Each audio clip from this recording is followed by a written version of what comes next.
Hello, and thanks for watching the Balls Deep Detroit Tigers 2012 preview. Also stern language, not just balls deep. Today I'm dressed a little bit like an Italian mafioso, and I would like to relay a quick story about how I got these awesome trousers and my jacket. I have a lot of garb related to sports. I bought these. I was in a coffee shop in Holland, in Amsterdam, and I was watching soccer, and I was like, oh my gosh, I like soccer now. So I went out walking around all these alleys, and I finally found these trousers.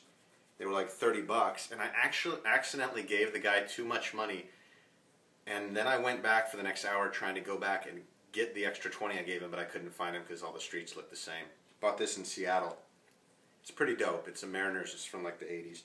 All right, on to the Detroit Tigers. This team's going to be really good. This team can hit. They won the division last year by double digits. They had the MVP and the Cy Young and Justin Verlander. They had the best hitter in baseball and first baseman Miguel Cabrera. And they just got a whole lot better. They signed Prince Fielder. You've probably heard of Prince Fielder. He loves getting creamed on the face. And now, apparently, the Detroit economy is back and more vibrant than ever because they've signed Prince Fielder. Their closer, Jose Valverde, didn't blow any saves all last year in the regular season. They've got a good number 2 pitcher in Max Scherzer. They've got a good up-and-coming pitcher in Rick Porcello.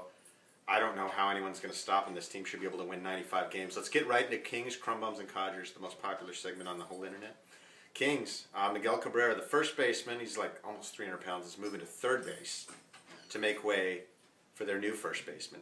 Miguel Cabrera is going to hit 330 with like 35 homers and 120 RBIs. He's incredible. He's like Albert Pujols, except with a weight problem. Kings, first baseman, they signed Prince Fielder from the Brewers. The guy hit 300 last year with 38 jacks.